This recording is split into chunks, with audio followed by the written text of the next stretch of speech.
Good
morning, everyone. Good morning. Dr. McCoy, that welcome and introduction was tremendous. Thank you. I had to look around and make sure I was still breathing. Usually you don't get to hear people say such good things about you while you're still drawing air. So thank you so much for making me feel so at home and so welcome here with you today. So again, good morning. I am Karilyn Crockett coming to you live and direct from Boston. Can you not hear? Is that on? I don't need it. Oh, extra. Okay, you can hear me. Thank you. Thanks, Terry. So yeah, so I'm coming from Boston, and we are on the other side of a tremendous electoral win on Tuesday.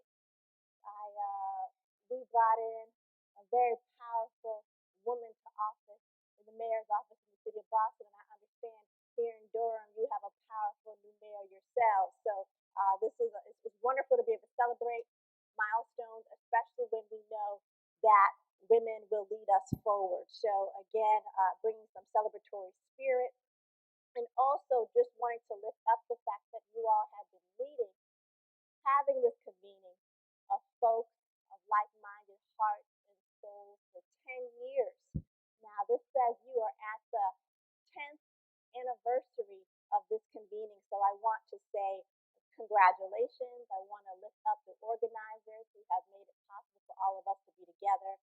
And I want to give special thanks to Terry and Heidi, who have just made this invitation so wonderful, made me feel so at home. In fact, I was saying to myself that you wanted me to feel so at home that you brought the cold weather to me. So I think it's actually a little bit colder here, Dr. McCoy, than it is in Boston this morning. So I hope we can warm up a little bit as the day moves forward. There were many important books that came to us talking about what's happening in the U.S. cities in the middle of the 20th century. We have some incredible work that has been really important for me, other scholars thinking about change, progress, and crisis in the middle of U.S. cities in the middle of the 20th century. Tom Peru, looking at his work on Detroit, talking about the origins of the crisis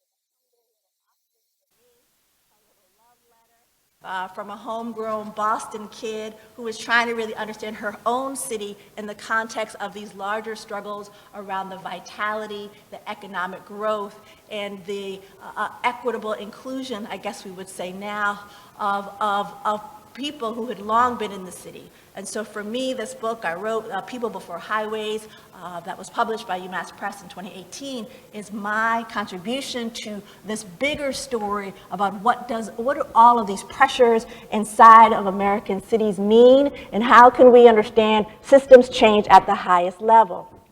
So we cannot understand the story without thinking about the tension between two essential defining moments of American planning and future.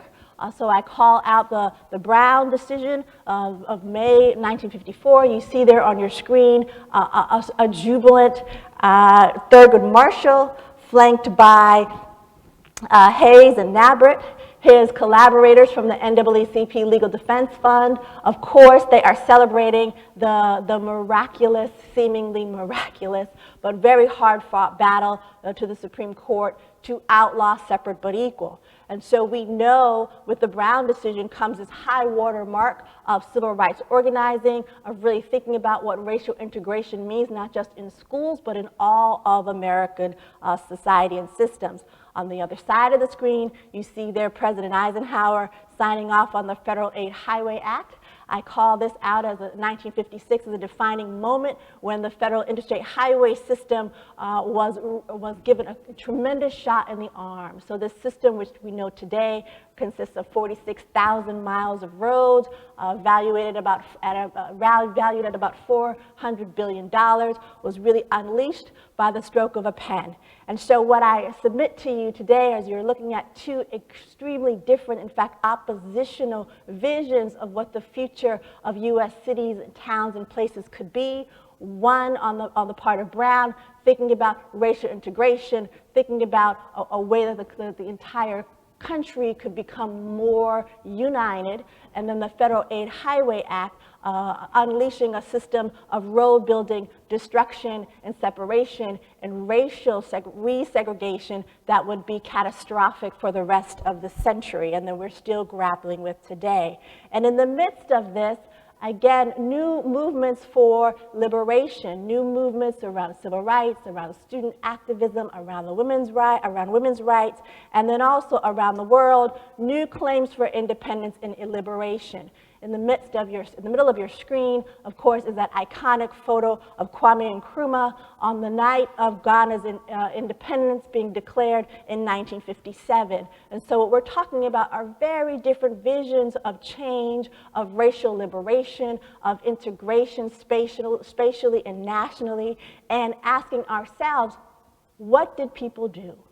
What did they imagine in the middle of these incredible pressures and torques twisting in very different directions? And so on the occasion of Ghana's independence, a huge contingent of American officials and leaders attended this incredibly important and auspicious event, including Martin Luther King Jr. and then Vice President Richard Nixon. On this occasion, Martin Luther King himself says, "A new order is coming into being and an old order is passing away." It seems to me that this is fit testimony to the fact that eventually the forces of justice triumph in the universe, and somehow the universe itself is on the side of freedom and justice. So this is Martin Luther King in Ghana, on the ground, seeing what would be the first black sub-Saharan country in Africa declaring its independence, ushering in a new age of Pan-Africanism,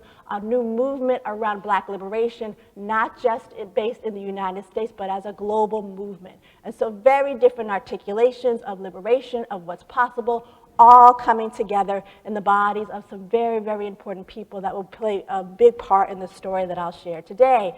So here in front of you, the map of the interstate highway system. I'm showing you this connection of roads, 46,000 miles now of asphalt connecting and dissecting so many cities across the country. So in the 1950s moment, there's this unbelievable amount of money that is now made available by the federal government to fuel road building. And mayors and governors, local officials all across the country would begin this incredible race to get more access to federal funds, to, in many ways, to bolster up very diminished coffers, municipal coffers that were struggling in the post-war moment when so many populations, as you all know, are moving outside of cities to suburbs. These roads, in many instances, were imagined as ways to bring people back into the city. And we know some of the result of this. Movements, anti-highway movements and revolts. The yellow X's that you see are marking some crucial anti-highway movements and demonstrations that I looked at as a part of this research. And it's interesting to know that it's the West Coast folks, that X that's right about in the Bay, around San Francisco, is giving us our first successful anti-highway fight in 1960. People even in the late 1950s in San Francisco start to organize and say, we do not want this highway to separate us in the middle of our neighborhood and to separate us from the water. And so San Francisco and the Embarcadero becomes the high water mark of what's possible in terms of anti-highway organizing, but it's not the only place.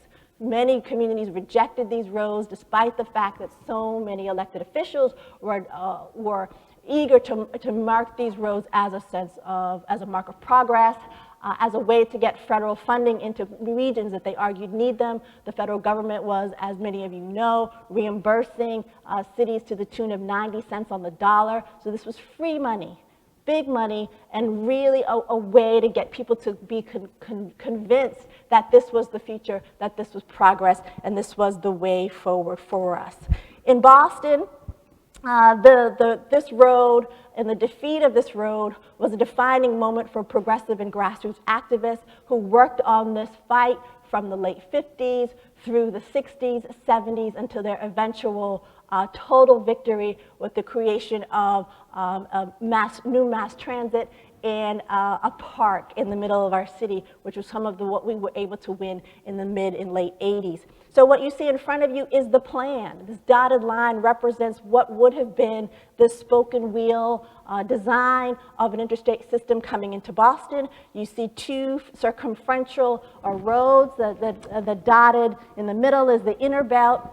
The outer road is Route 128. Some of you may know that one of the first circumferential and limited access roads in the country. And then this system of sort of 6 radial spokes out. The dotted lines suggest what the alignment would have been, and all of the roads that were ultimately defeated as a result of this activism. On your right side, you see a detail of the inner belt, sort of that inner circle that was really the battleground, the front line of so much of the activism here, because this 10 to 12 lane highway at some points about 10 stories high would have gone right through the heart of the city, intersecting much affordable housing, several affordable housing communities, also intersecting a couple campuses, university campuses, but a densely populated part of the city, largely populated, especially right under the alignments there, multi-ethnic, multi-racial communities, lots of working class communities. And so for folks to look at these kinds of maps and see the future or see destruction, depending on who you were. But you know the story and you know these kinds of stories well. What was interesting to me is, as was mentioned earlier, this highway building, highway expansion moment in time came right on the heels of, and sometimes right at the same time as urban renewal programs, which were really about clearing land and making way for housing, so they said, although many times those housing projects never appeared. The textbook case of this is the story of the West End. Boston's West End story is the second large urban renewal project in Boston. As we all know, urban renewal was unleashed through the Title I of the 1949 Housing Act, and there's a clause in there which calls out eminent domain powers as accessible to local authorities. who could say that a neighborhood was blighted, declare it was a slum, and then use that as justification to get federal resources to clear out sometimes thousands upon thousands of families, as was the case of the West End neighborhood. And so here, you see essentially what is downtown Boston, right in the middle there. I want to bring your attention to, there's a bridge that's coming across that body of water a little bit to your left, and right next to that is a very densely and low, but densely populated neighborhood known as the West End. It was home to a very, very, very rich community of Italian immigrants, of Jewish families. Some of you may know Spock from Star Trek was born, Anthony Leroy, right, was born in this neighborhood. Incredibly important part of the city that was basically cleared out. 2,700 households were removed from this area in less than a year's time, leaving, if you can look there, you'll see that smear of dirt, basically that emptiness on that other image showing you the devastation of what the West End was in this 1958-59 moment. What was instructed to me is the way that this particular act of clearance and displacement sits in the hearts and minds of so many people in Boston. People for whom, people who knew people who lived there, people who didn't know people who lived there, people know about this story and they still talk about it. When I asked people to talk to me about what it meant to take on fighting I-95 in the 1960s and 70s, many people talked to me about this West End removal and urban renewal project because they talked about how devastating it was to see so many families lose their homes. There was no relocation assistance. There was no notice. There was no exchange for fair market value of where you lived. These were mostly working people, mostly renters. That is no justification for the level of violence and displacement that they experienced, but at this time, that was not surprising. And so what is striking to me is the fact that once this removal and once this clearance happened, in many ways it radicalized the city and electrified people's imagination in terms of what was not permissible, what was unethical, and what was not okay. And so in Boston, when this plan around I-95 started to heat up and people started to think about what that would mean for other working class communities, other multiracial communities, the specter of this story, the example of what must not happen again, loomed very large for the people in the city. And so it led to protest. It led to mobilization. On your right, you're seeing, it's not the best quality, but it is an archival photograph from the Boston Globe showing people, showing protesters on the steps of the Massachusetts State House. In January 25th, 1969, these protesters came together, about 2,000 people, to let the governor know, then Governor Sargent, that they were absolutely opposed to this highway plan. At this point, there was alignment from the governor, from local mayors, from some labor organizations, from certainly folks who were connected to the petroleum lobby in Washington, the auto lobby, really pushing people in Massachusetts to adopt this road plan. But people said no, people said hell no, and again, a lot of that from my research was really activated by previous examples of clearance, not the least of which was the West End.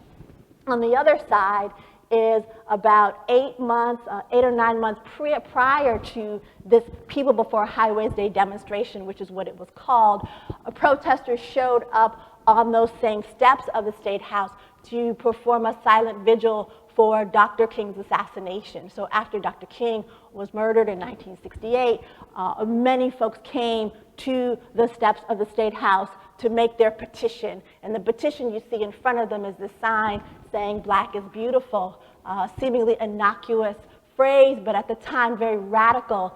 The wording is not colored, is not Negro, but is Black, and is advancing a new kind of vision, a new kind of politics about Black political self-determination, Black cultural expression, and this new notion of community control, which was rising up at the end of the civil rights era and movement. What's striking here is that at the moment of Dr. King's death, also what was on trial was this notion of racial integration, of non-violent civil disobedience, which a newer generation of activists would reject and would say Dr. King's assassination suggests to us that this kind of a strategy for exacting justice, economic, cultural, and political justice is not feasible. And so we have to take on a much more militant approach that's focused on self-determination, that's focused on community control, and focused on a much more aggressive politics.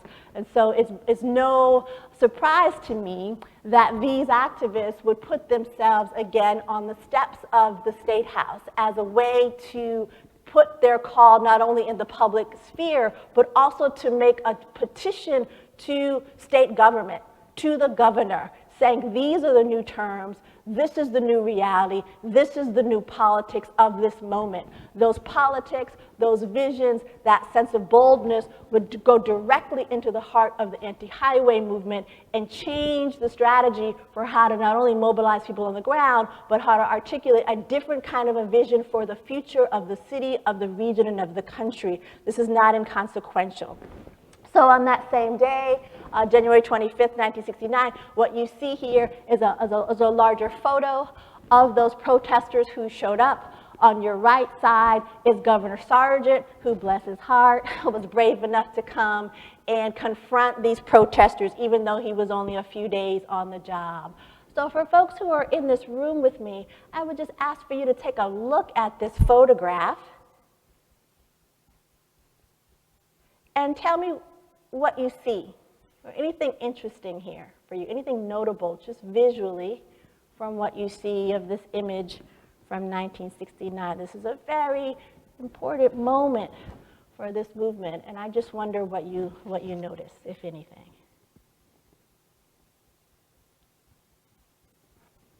Don't be shy. Anybody? Anything notable to you? We're all friends here. I won't grade you. We're just chatting. Yeah. Right, you see that sign that says people before highways? Yeah, thank you for calling that out. That is what this movement called itself. And so it is the book title. I snatched it from them, but this is how the movement called itself into being. And so one of the things when I look at this image, what I think of is the incredible assortment of folks that you see here. You are absolutely looking at a regional movement across so many suburbs and towns, so many young people, older folks. You got some MIT, Cambridge intellectual types. You have some beatnik types. You have some very serious fur-haired ladies from the suburbs.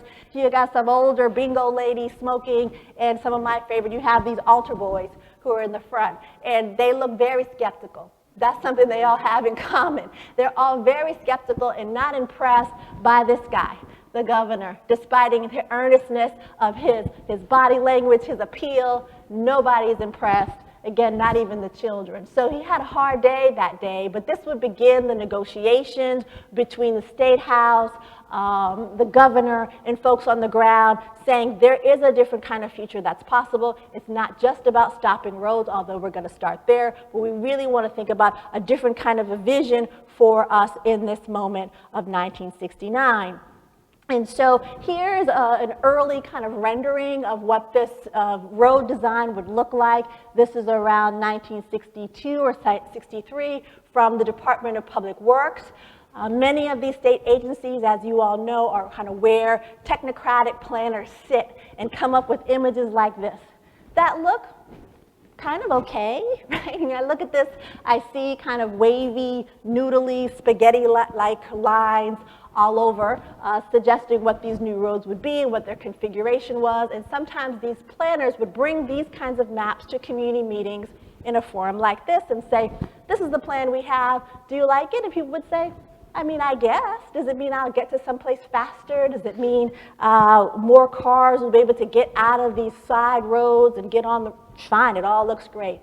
But the reality is there's something very sinister about a map like this because it's never obvious to you where the road actually lands. It just kind of floats out in space, and we know in reality, roads don't float out in space. They hit the ground, they hit neighborhoods, they hit homes, people, and businesses. And so many of the activists, to their credit, they would make their own renderings of these kinds of plans.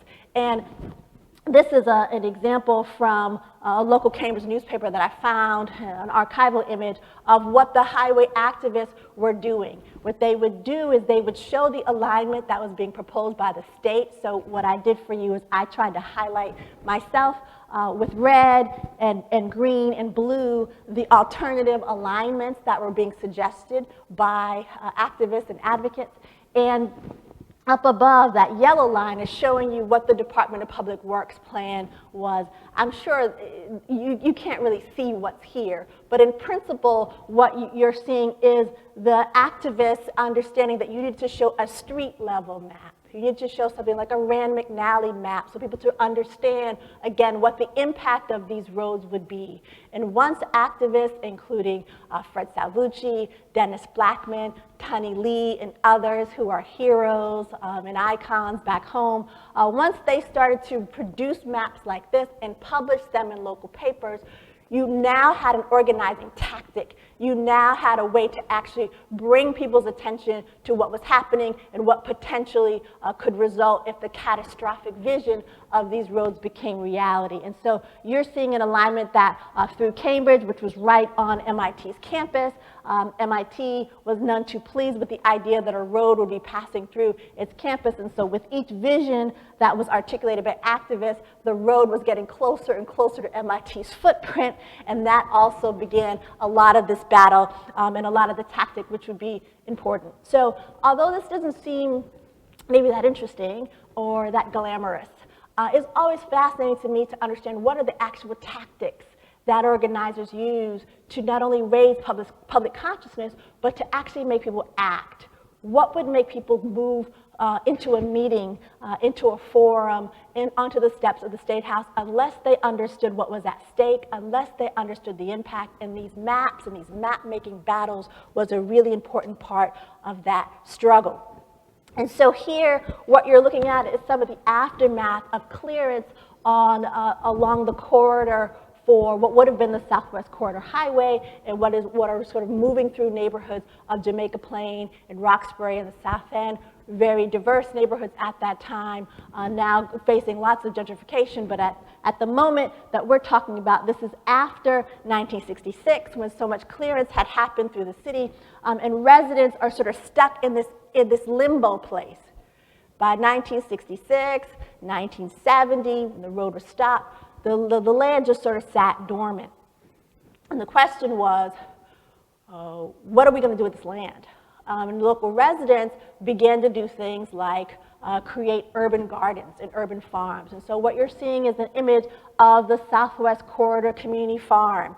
And one of the horticulture experts there is right in this image, Carmanza, and she's leading a class of residents talking to them about different kinds of things to grow, different kinds of seeds to use in their neighborhood to take advantage of what's empty land, but now being made to be productive. One of the things that I think is interesting about this image for me is not just people really taking it upon themselves to assign a new land use value for land that's kind of in limbo in this period before it was redeveloped into public transit and a park. But it's interesting to think about what had been there. So you're seeing an expanse in the middle of the city, but if you look in the middle, in the center of the image, you'll see those telephone poles, and that is sort of evidence of what had been, evidence of the homes that were here, evidence of the fact that we were looking inside of what had been a densely settled part of the city, full of homes and neighborhoods that had been cleared for the highway's arrival. And in moments like this, we're looking at considerable tension We're looking at moments of in-between, of vacancy, of not quite a victory, of a partial victory, but communities were very forcefully inserting themselves and saying there are new uses, there are new appropriations of land, there are new ways to think about what progress actually means. If it means increasing food access, if it means increasing cultural understanding of different foodways, of different horticultural ways, we can use the land to do that and not just make way for cars. Also politically, the Boston chapter of the Black Panther Party became very involved in not only protesting against the highway at the time, but even later into the 70s, saying there are other ways to use the land. And so when I talk about the notion of city building, what I'm also talking about are different ways that various communities are asserting more appropriate higher uses of the land itself. And so here, the Black Panthers had opened a free health center, establishing a trailer right in the middle of land that would have been used for the highway. Floyd Hardwick, who was the chair of education for the Boston Black Panther Party, talks about the fact that many of the communities that were right in the middle of where the highway would have been located did not have access to good health care. And so the Panthers took it upon themselves to staff this trailer. As you can see, some of the hours are there. It's open on Saturday and Sunday from 2 to 6, and Tuesdays and Thursdays from 7 to 11. They had contacts at local hospitals and including some faculty at Harvard, since Floyd Hardwick had been a student there, and were using some of those connections for expertise, but also supplies. And so very radical ideas about planning, very radical ideas about land use, really very much forwarded by very radical thinkers and showing how Black nationalism and again ideas of self-control, community and local control could be used to imagine the other side of stopping this road. And so what we wound up having is this expanse of surplus land in the end. And so in this period where much land is cleared for the highway, the governor eventually says, no, we're not going to build this thing. There's all of this strip of land that is laid in the heart of several different neighborhoods here. So much of the vacant land was used for constructing this park, and then there are parcels that are some of which are still empty today that are awaiting development opportunities. And so this is just a rendering and showing you how this land is moving through the South End. Some of you may know Jamaica Plain, Roxbury, which is the heart of Boston's African American community, and how what would have been a slice through these neighborhoods was imagined as a parkland that literally kind of knits together a bunch of places that would have been further separated. And so in many ways, a victory story for sure. And so this is what we would have had. This is the proposed road, giving you another rendering of that right there on your left. It's a huge, again, 10 to 12 lanes in some places, sort of colossal structure coming through the city, bringing about 160,000 cars a day. I particularly like this rendering because what's always notable to me is when highway planners show you an image of a road, there's never any traffic. Right? Isn't that amazing how they just never show any traffic? We always know that that's not the case.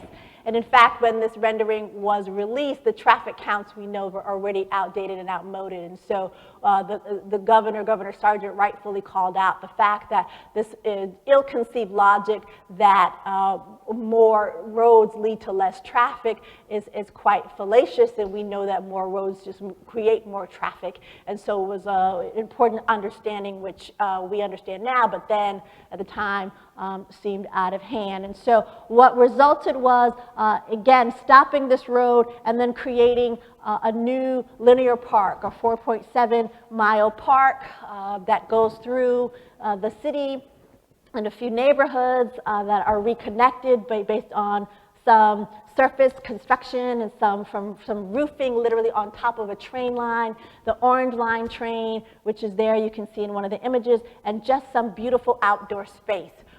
basketball courts, tot lots, gardens, all of these things are a part of this incredible landscape, which is actually itself a living memorial to citizen activism and the ability to say no to what doesn't seem to make any sense and deliver any real benefit for local residents, and to say yes to a new, bigger, bolder, and more expansive vision. And so this is just some of the drawings. The architects, Stella and Lee, were in conversation with residents and other engineers and architects to rethink this moment of recreation of urban fabric, to think about what do the sight lines look like for this park and also for the train, where are places where people can sit, how to make the urban environment pedestrian-centered, how to make it enjoyable, how to think about shading, how to think about recreation. And so all of these values, which were notions amongst the activists who were stopping the highway, were able to be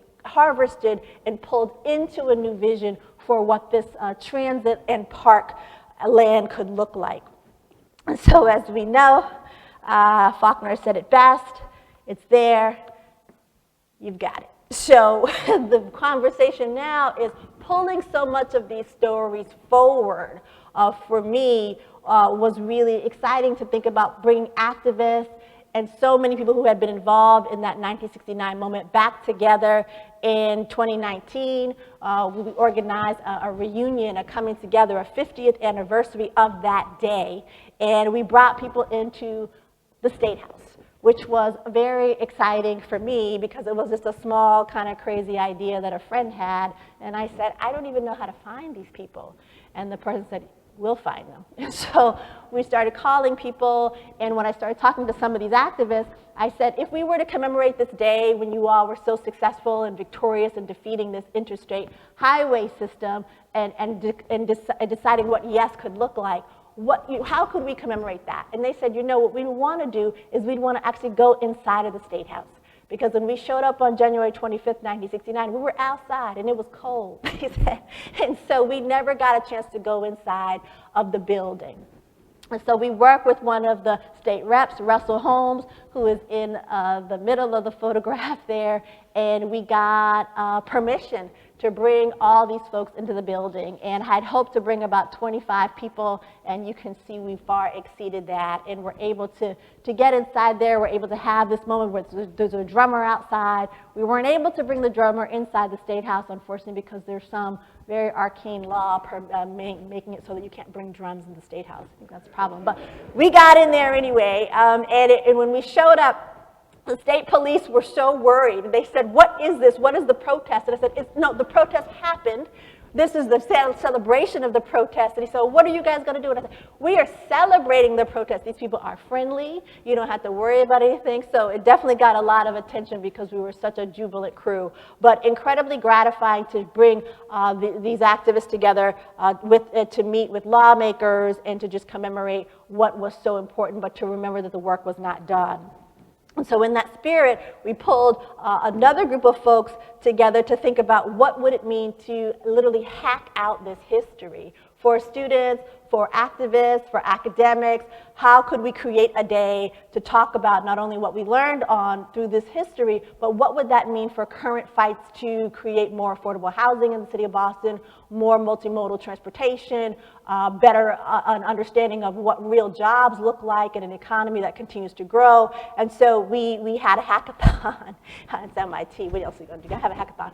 So we pulled together a bunch of these activists, some archivists from Harvard, from Boston University, from Northeastern, from MIT, and then some community-based organizations who were saying that they were facing a big issue.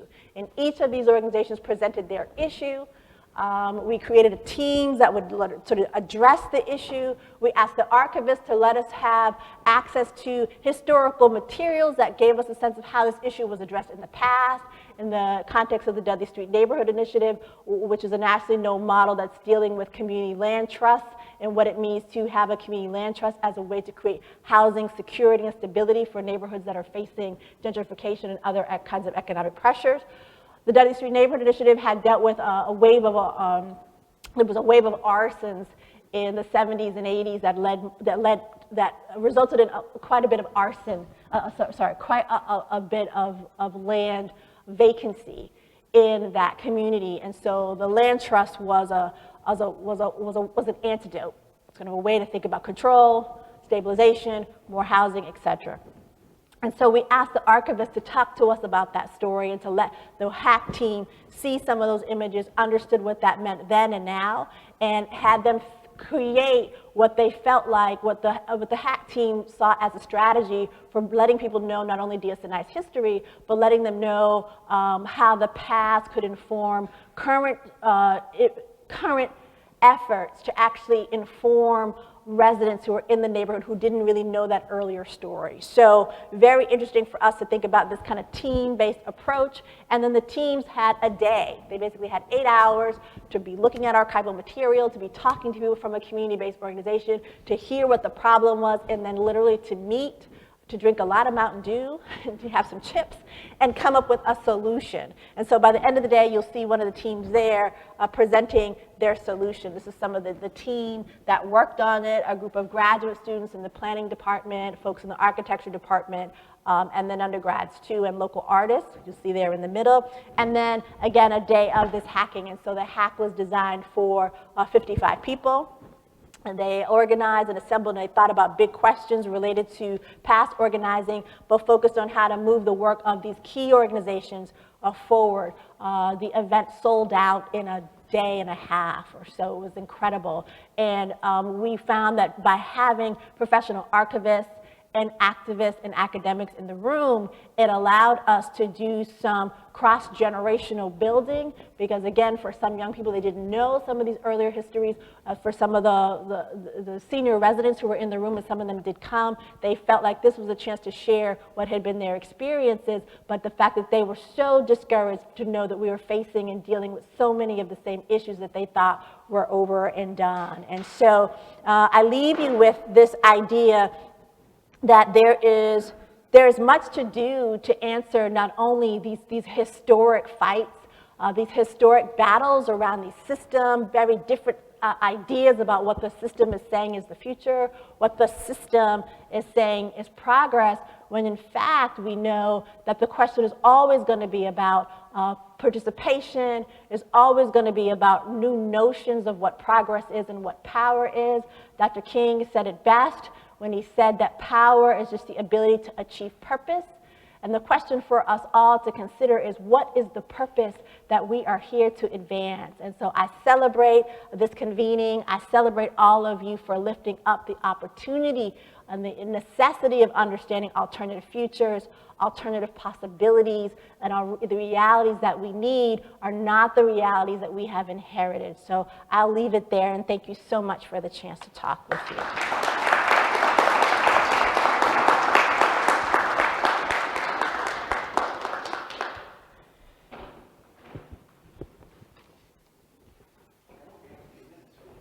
No, it'd be great. Yeah, welcome them.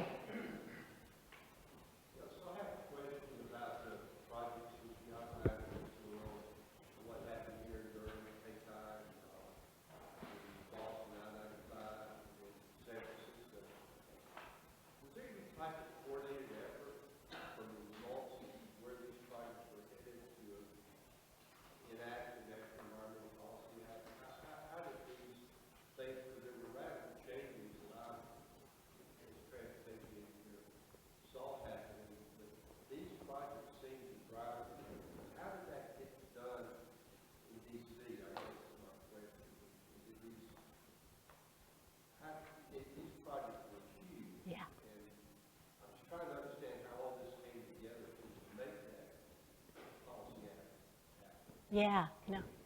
I can try. Can you? Do you think you, I can? Do I need to use the mic? You go ahead. Do I need to? No, you got yours. Just go ahead. Okay. Right. Thanks, Terry. So I think the question, if I'm hearing it okay, and I apologize if I'm not, is you're asking about, did these different anti-highway movements coordinate? Did they know about each other?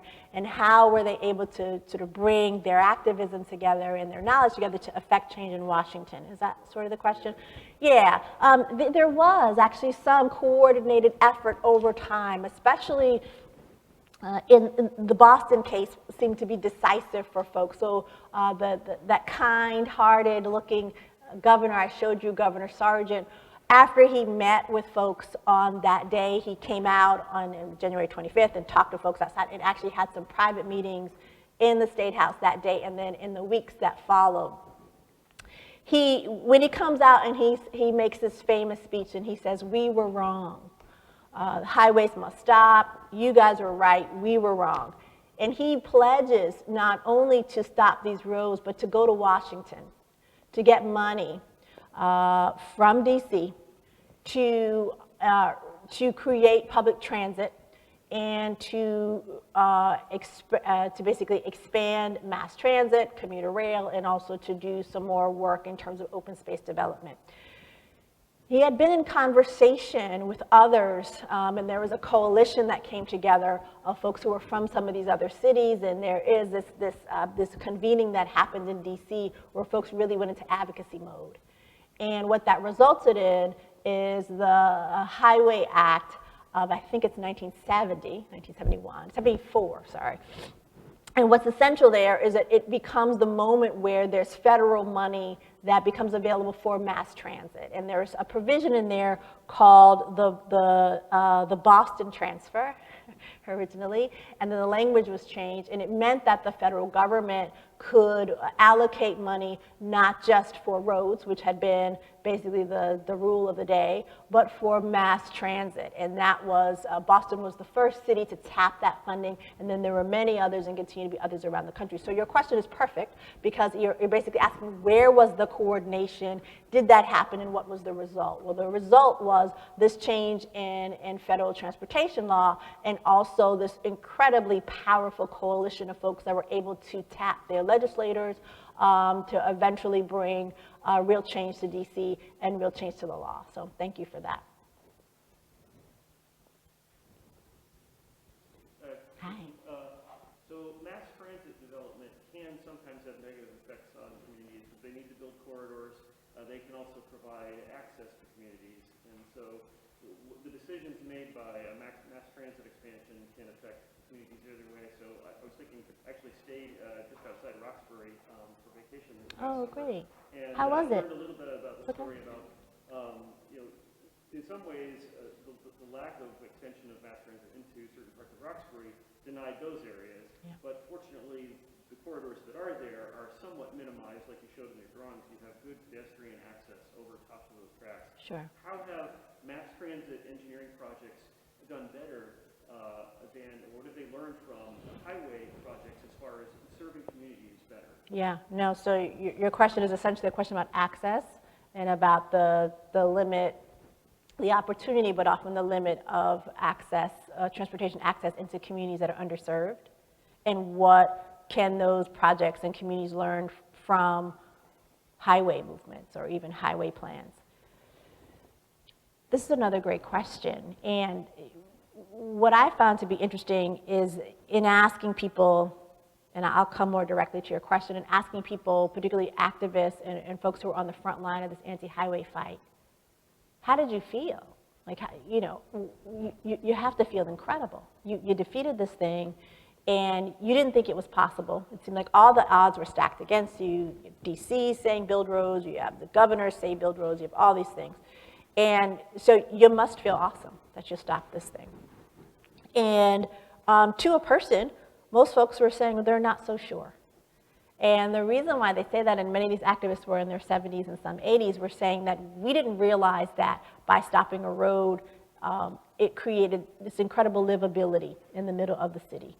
And some of them, one activist in particular, Chuck Turner, who has now passed, had said that he felt so conflicted because his deepest concern or regret was that somehow by stopping the road that he had hastened gentrification for communities that literally were just looking for access to jobs, access to better transportation opportunities. So that kind of stuck with me to think about what are the, particularly more direct to your question, what are the limits or the ways that transportation or access to mobility was not offered by these communities. It has more to do with this idea of how are folks being more fully integrated actually economically. And it seems like there's something still off with how we understand economic development and how to make it more targeted for communities, because that's the issue that continues to be elusive for community members, for residents in Roxbury, residents in Jamaica Plain and South End. The idea that we stop a road so it doesn't displace you, but we want to make it so that you actually do have access to economic opportunity, to transportation options, to just greater livability, and we still have not delivered there. So although you're asking a question which is quite kind of tactical and sort of an engineering question in some ways, I think the battle remains around how to clearly, in a city like Boston, how to increase our public transportation infrastructure, which is an ongoing issue, but how do you actually drive economic benefit to communities that continue to be bypassed by it for decades and generations? So bigger than what you asked, but I appreciate it. I'd love a follow-up if I didn't hit it for you. No, that's good. Okay. I think that rail access has the potential to have less impact with the same number of passengers as say a highway project. It tends to be a little bit more local. Yeah, that's true. Some advantages there, but I think that maybe the culture of transit development has learned a lot of lessons from the mistakes of the highway. No, it's true. And your point about rail is a great one. There was a local intracity line, the Fairmont line, and I don't know if when you were vacationing in Roxbury if you heard about it or passed by it, but it's service that's just recently been restored and allows folks who are in the city to have really quick and direct access to downtown, sort of 8 minutes or 10 minutes versus 30 or 40 minutes by connecting bus lines. And so that question is alive and well. And with the election of Michelle Wu as our mayor on Tuesday, she basically comes into office with not only a bold vision about climate change, but also a bold vision about what transportation justice looks like and potentially subsidized ridership for folks. So we'll watch that too. Yeah, thank you. We got a question online. Sure. The question online is, do you have any thoughts on how most of the South failed to utilize the mass transit system opportunity? Was it just lower density and smaller urban centers, or were there just other major factors involved? Yeah, this is a question again about transportation infrastructure, and some of it has a lot to do in Boston's case with what the I guess the best way to say it is sort of for the basis of our economy was really flipping in the 20th century, we see.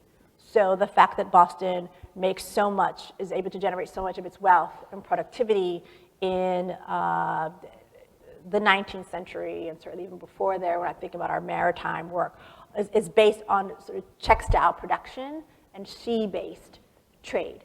And so the physical infrastructure to support that through rail lines, through even roads, is very much aligned because of, for so much of the rest of the state and so much of our history is coming out of the Industrial Revolution, is a textile-based production.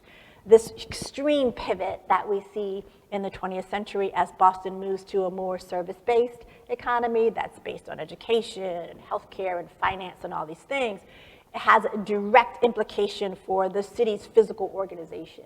And so in asking a question about what that means in terms of the South or even North Carolina, I would ask us to kind of step back in time, as Dr. McCoy was helping us do, to say, what was the economic infrastructure of this region, even before the 20th century, before highways are the ways to go, that tell us what needs to be reorganized or what needs to be tweaked. And so if the story here is about tobacco, the story is about sort of this extractive economy, what is the way that the city where people live is organized based on that? And what is the flip that we're trying to make in the 21st century? So Boston has this larger rail system, this larger system of waterways, and even outside of the city of canals that we're still trying to overcome, or we're still trying to remake in this post-industrial moment. And so every city and every state will have to reckon with its economic history and the physical organization that's made possible by that, as well as the political and social impacts of that. And I think there's something essential to be said about the racial organization and certainly gender that's affected by that. So a great question, and one that economists can't answer, actually. I have some friends who are economists, but my goodness. I think this is a question for advocates, for activists, and for students really to take on and to say, kind of, how do we bypass literally all of this kind of broken infrastructure that we have to remake the infrastructure that we need, which is much more mobile, which is more hybrid, and certainly to get us away from coal and carbon. Yeah. Thank you very much, Dr. Great. Karilyn Crockett. Thank you. Thank you.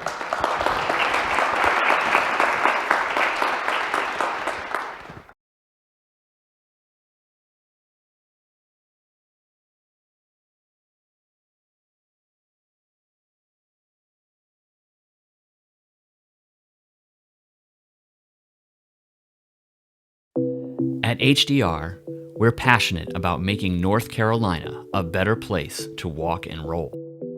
Our Salem Parkway project in Winston-Salem upgraded a downtown greenway, integrated a bike and pedestrian tunnel into a highway reconstruction project, and delivered 2 signature bridges. From planning to construction, we're ready to help you imagine, design, and deliver the next generation of bicycle and pedestrian projects for our communities.